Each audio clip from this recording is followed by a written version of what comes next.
ഏകദിന ക്രിക്കറ്റിൽ ആദ്യ ഡബിൾ സെഞ്ചുറി നേടിയ ആൾ സച്ചിനല്ല, പിന്നെ ആര്? ഏകദിന ക്രിക്കറ്റിലെ ആദ്യ ഡബിൾ സെഞ്ചുറി ആരുടെ പേരിലാണെന്നറിയാമോ? ഇതേത് കൊച്ചുകുട്ടിയും പറയും സാക്ഷാൽ ക്രിക്കറ്റ് ദൈവം സച്ചിൻ ടെണ്ടുൽക്കർ ആണെന്നാണ് നിങ്ങളുടെ ഉത്തരമെങ്കിൽ തെറ്റി.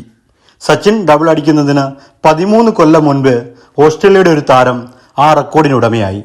അങ്ങനെ വരാൻ വഴിയില്ലല്ലോ എന്നാണ് നിങ്ങളുടെ ഇപ്പോഴത്തെയും സംശയമെങ്കിൽ സംഗതി പച്ച പരമാർത്ഥമാണ്. ഓസ്ട്രേലിയൻ വനിതാ ടീമിന്റെ ബാറ്ററായിരുന്ന ബെലിൻഡ ക്ലാർക്കിന്റെ പേരിലാണ് ഏകദിന ക്രിക്കറ്റിലെ ആദ്യ ഡബിൾ സെഞ്ചുറി എന്ന റെക്കോർഡ് കുറിക്കപ്പെട്ടിരിക്കുന്നത്.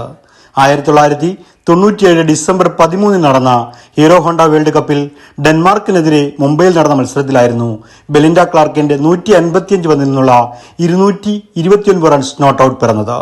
ബെലിൻഡയുടെ ബാറ്റിംഗ് കരുത്തിൽ ഓസ്ട്രേലിയ അന്ന് അടിച്ചുകൂട്ടിയത് 50 ഓവറിൽ 412 റൺസാണ്.